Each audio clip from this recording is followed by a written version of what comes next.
हम लोगों को जो समझना है उसमें एक बात ये भी समझनी है कि हम लोग अक्सर गर्मी के दिनों में जब नदियों में पानी कम हो जाता है तो उसके आसपास जहाँ पे रेत पर्याप्त मात्रा में पाई जाती है, रेत खनन का कार्य शुरू हो जाता है।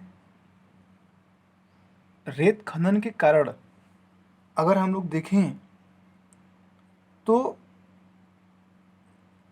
जो हमारा सीपीसीबी होता है, यानी प्रदूषण कंट्रोल नियंत्रण प्रदूष प्रदूषण जो नियंत्रण बोर्ड होता है, वो ये कहता है कि जिस जिस नदियों से अगर हमारा तली से जो हमारा रेत होता है अगर उन्हें निकाल दिया जाए तो जो भूजल का जो आधार प्रवाह होता है वो अधिक हो जाता है और उससे जल में जो निलंबित कण होते हैं उनका स्तर बढ़ जाता है। ये बात ध्यान देने वाली बात है कि जो निलंबित कण होते हैं वो उनमें वृद्धि हो जाती है और जो भूजल का जो आधार प्रवाह होता है वो अधिक हो जाता है। अगर हम लोग जल सुपोषण की बात करें तो जल सुपोषण का मतलब पानी के अंदर पोषकों के अंदर पानी के अंदर जो पोषक पाए जाते हैं उनमें वृद्धि हो जाना। अक्सर चमड़ा उद्योग, बूचड़खाने, स्टार्च फैक्ट्रियाँ, पेपर मिलों और दो संयंत्रों से जो निकलने वाला प्रवाह होता है वो पानी में चला जाता है और पानी में जाने के बाद पोषक की मात्राओं को बढ़ा देता है, उन्हें अधिक संपन्न बना देता है, जिससे उनकी उत्पादकता में वृद्धि हो जाती है। कोई भी परितंत्र अगर उसकी उत्पादकता में वृद्धि हो जाती है तो जो भी उसके अंदर मौजूद उत्पादक होते हैं उनके द्वारा किया जाने वाला प्रकाश संश्लेषण की जो दर होती है वो बढ़ जाती है। अगर किसी झील में ऐसी घटना हो रही है जिसमें उत्पादकता अधिक है तो उसे जल सुपोषित झील कहा जाएगा। सतही जल पर भी अगर तैरती हुई हरी या काई जैसी आपको नज़र आती है तो ये मान लिया जाएगा कि यहाँ पे जल सुपोषक अधिक होते हैं।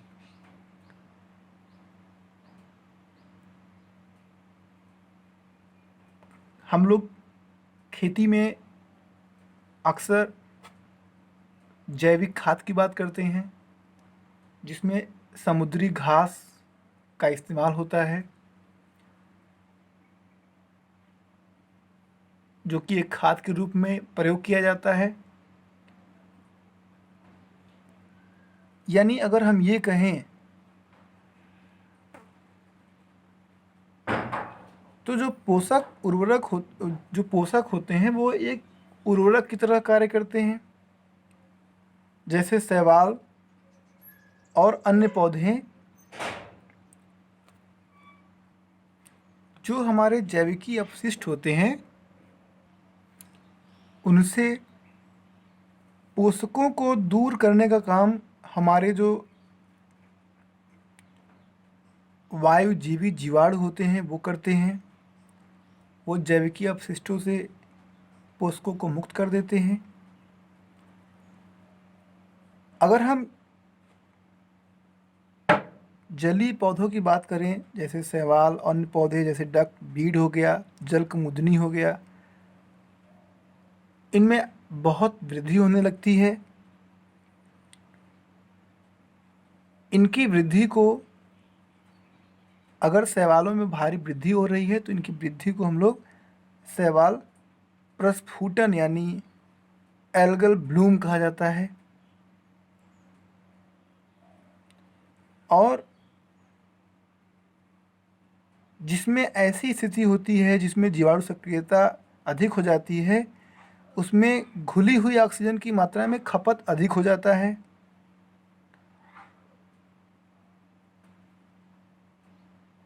शैवाल और हरे जो पौधे होते हैं वो इस ऑक्सीजन का उपयोग करते हैं। अब जो मछलियों को मिलने वाला ऑक्सीजन होता है वो कम हो जाता है, जिससे मछलियाँ मरने लगती हैं।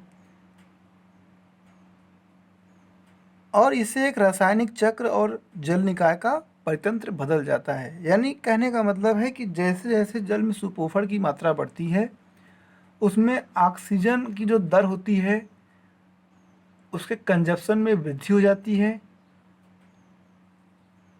जब कंजप्शन में वृद्धि हो जाती है तो उसकी मात्रा में कमी आ जाती है, जिसके कारण जो जलीय जीव जैसे मछली वगैरह हैं वो मरने लगते हैं। वो ऑक्सीजन जो भी शैवाल या जो वहाँ के जैविकी पौधे होते हैं उनको चला जाता है।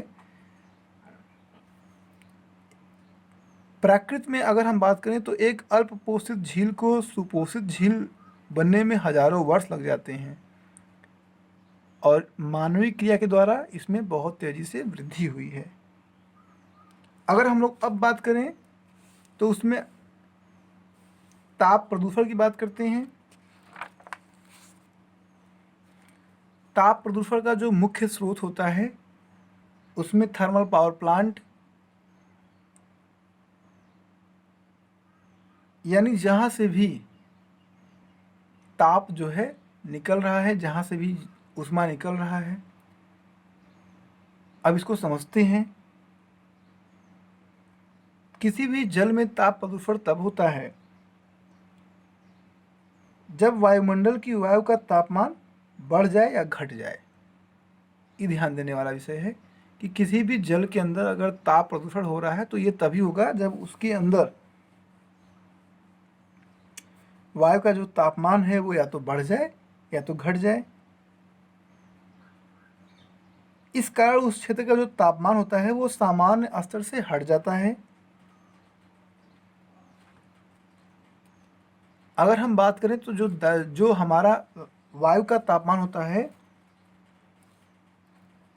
उसकी अपेक्षा जल का तापमान अधिक स्थिर होता है। पानी के अंदर तापमान में जो वृद्धि होती है या कमी होती है, इसके कारण जो जलीय जीव होते हैं वो बहुत प्रभावित होते हैं। अगर हम लोग बात करें तो जो उस उष्णकटिबंधीय हमारे महासागर होते हैं, अगर उनके तापमान में 1 डिग्री की भी अगर कमी होती है तो उनके लिए जो वहाँ जो पाए जाने वाले जो प्रवाल भित्तियाँ हैं या प्रवाल हैं उनके लिए घातक हो सकता है। जो भी उसमें पाए जाने वाले संवेदनशील जीव जंतु होते हैं उनके जीवन को संकट उत्पन्न हो जाता है। इसका सोर्स यह भी है कि अगर हमारे जो अपशिष्ट ऊष्मा है, यानी अपशिष्ट ऊष्मा का सबसे बड़ा स्रोत तो इंडिया में थर्मल पावर प्लांट ही माना जाता है। तो अपशिष्ट ऊष्मा को अगर पानी में छोड़ दिया जाए तो उसके तापमान में वृद्धि हो जाती है। दाना वालों यानी जो जंगल में लगने वाली आग होती है, ज्वालामुखी जिसमें से भारी मात्रा में गर्म लावा निकलता है, ये प्राकृतिक कारण हैं जिनकी वजह से पानी के अंदर तापमान में वृद्धि होती है और जो उसके अंदर से निकलने वाली ऊष्मा है वो पर्यावरण में फैल जाती है। मानवीय अगर क्रियाकलाप की बात की जाए उससे उसमें पहला आता है कि अगर जो वनस्पति आवरण है अगर उसको उसमें कमी कर दी जाए, और जो दूसरा कारण है कि जो भी हमारा गर्म पानी है चाहे कहीं भी उत्पन्न हो रहा हो, चाहे थर्मल पावर प्लांट में हो रहा हो या किसी और जगह पे, उस गर्म पानी को हम लोग अगर किसी ताल में, झील में, डैम में अगर छोड़ देते हैं तो हम लोग मानवीय क्रियाकलापों में से देखते हैं। ये 2 प्रकार के मानवीय क्रियाकलाप के द्वारा, यानी 2 प्रकार का हमारा ताप प्रदूषण हो सकता है। पहला हो सकता है मानवीय और दूसरा हो सकता है प्राकृतिक।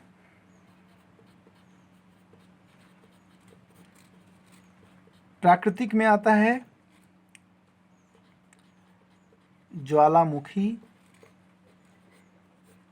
दूसरा आता है दावानल, इसे हम लोग कहते हैं फॉरेस्ट फायर, यानी जंगल की आग। ये हमारे दो प्रकार के और मानवीय में आते हैं। पहला कि जो वनस्पति आवरण है,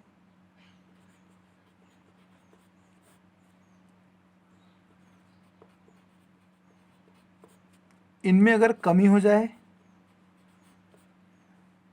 और दूसरा जब कोई भी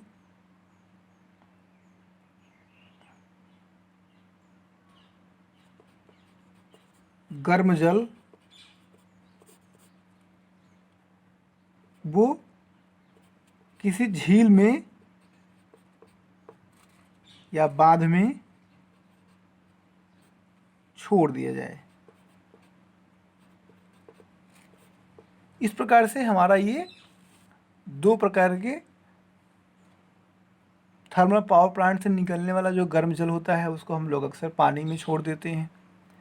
तो इस प्रकार से हमारा एक जो हमारे दो थर्मल पोल्यूशन होते हैं, यानी ह्यूमन और नेचुरल। तो ह्यूमन वाले में दो हो गया, एक तो हम लोग अगर प्राकृतिक जो वनस्पति है उसको अगर घटा दिया जाए, उसकी आवरण को कम कर दिया जाए, उससे हमारा ताप में वृद्धि हो जाएगी। और दूसरा जो गर्म जल है, जो कि हम लोग थर्मल पावर प्लांट में अलग अलग पावर प्लांट में इस्तेमाल करते हैं, उसको अगर हम लोग किसी डैम में, झील में छोड़ दें तो उस तरीके से हमारा थर्मल पोल्यूशन हो जाता है।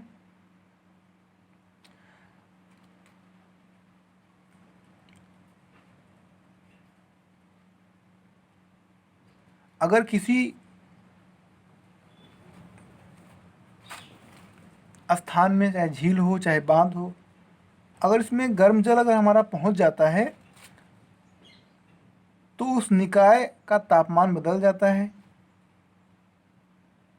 और उसमें जो घुली हुई ऑक्सीजन है उसका जो सांद्रण है वो भी बदल जाता है, क्योंकि गर्म जल में जो घुली हुई ऑक्सीजन होती है उसकी मात्रा कम होती है। या अगर ऐसे कहें तो गर्म जल में जो ऑक्सीजन होती है वो कम घुलनशील होती है।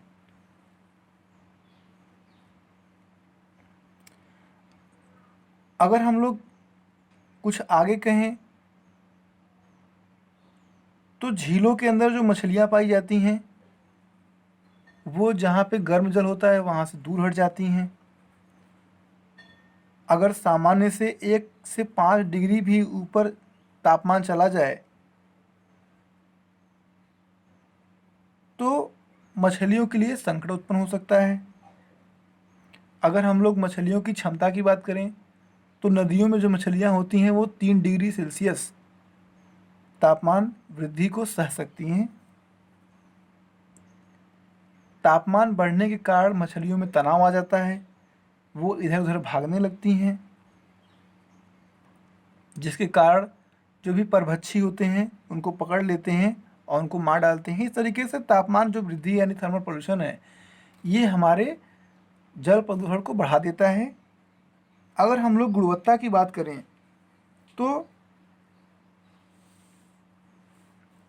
इसमें 5 प्रकार की गुणवत्ता होती है, यानी जो हमारी जल गुणवत्ता जो प्राचल होती है, यानी टेक्निक जिसे कह सकते हैं कि पानी की अगर गुणवत्ता हमें जानकारी लेनी है तो कौन कौन सी टेक्निक होती है, उसमें हम लोग 5 टेक्निक हो सकता है। पहला होता है घुली हुई जो ऑक्सीजन है उसकी मात्रा को, यानी कोई एक ऐसा किट हो जिससे पानी के हम लोग नमूने को देखें, चेक करें तो उसमें क्या क्या है और क्या क्या नहीं है।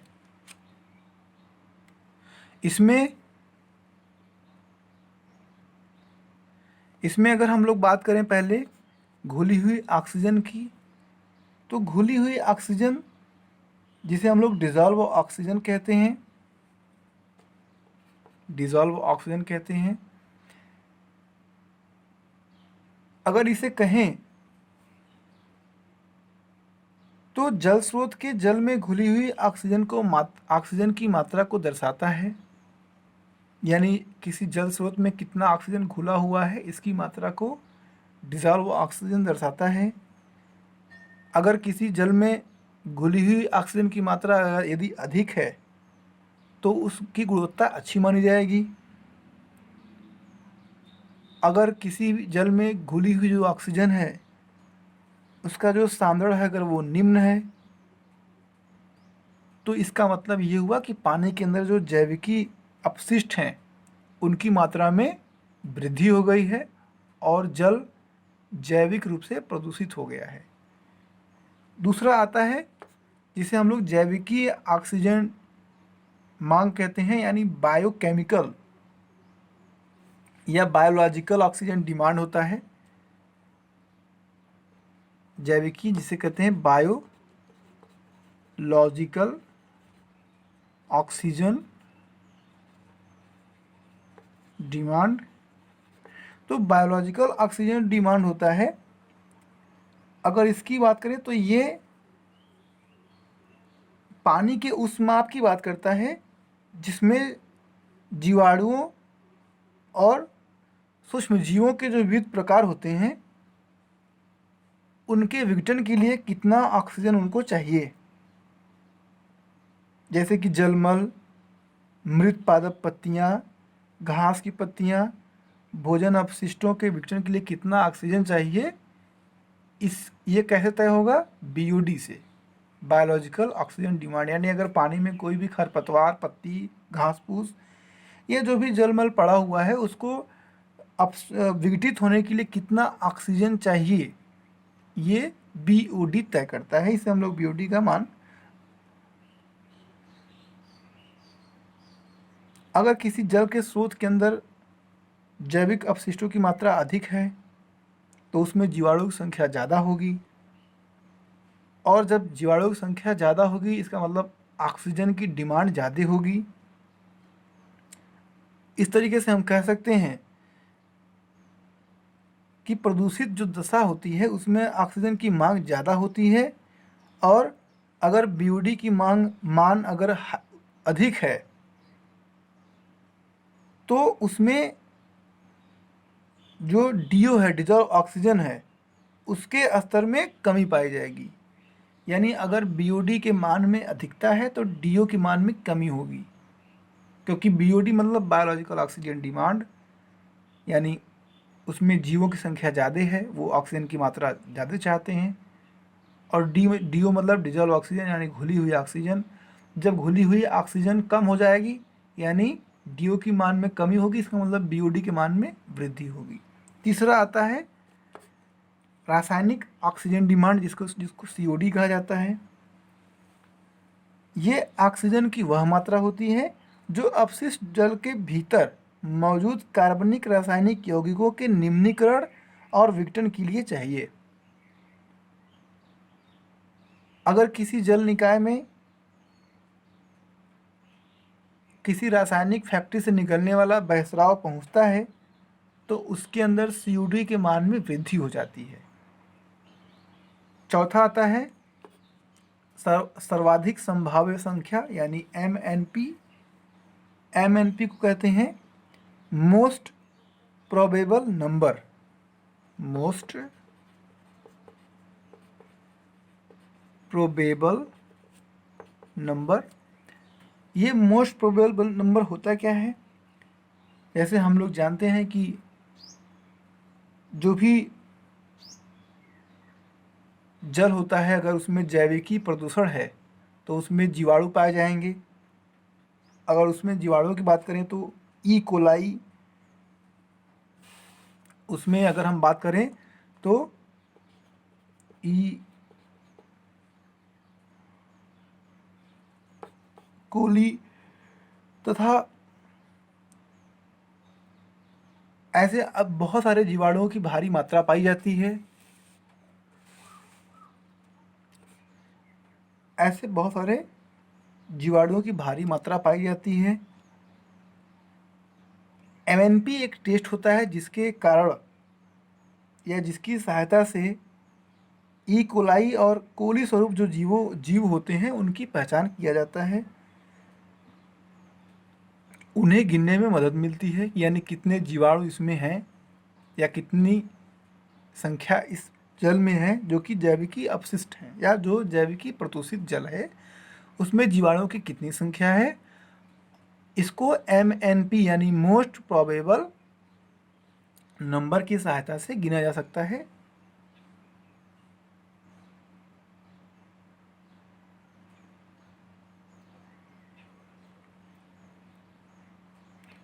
ऐसा नहीं है कि जो जीवाणु होते हैं वो हमेशा नुकसान ही पहुंचाते हैं। मनुष्य के अंदर भी यानी व्यक्ति के अंदर भी बहुत सारे ऐसे जीवाणु होते हैं जो कि शरीर के अंदर पाए जाते हैं लेकिन वो नुकसान नहीं पहुंचाते। हाँ, ये बात है कि जो प्रदूषित जल होता है उसके अंदर MNP का अगर उच्च स्तर है, इसका मतलब माना जाएगा कि उसके अंदर जो जीवाणु की संख्या है वो बहुत अधिक है। अगला आता है TDS, जिसे टोटल डिजॉल्व सॉलिड कहते हैं।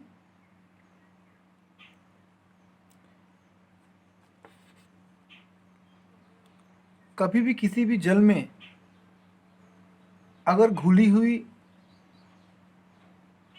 ठोस या लवण की मात्रा ज्ञात करनी होती है तो हम लोग TDS चेक करते हैं। अक्सर पानी में देखा जाता है कि पानी का TDS कितना है। हम लोग अक्सर जो भी हमारे RO मैकेनिक होते हैं, जो पानी जिसमें फ़िल्टर होता है उसके यूनिट को जो स्टेबल करता है या जो चेक करना होता है या मेंटेनेंस करने वाला होता है या किसी भी पानी के गुणवत्ता को चेक करने के लिए TDS एक मेज़रमेंट होता है जिसको चेक करते हैं। तो TDS में TDS को चेक करने के दौरान हम लोग मुख्यतः हम लोग ये देखते हैं कि उसमें कितने ठोस हैं और कितने लवण की जो कितनी मात्रा है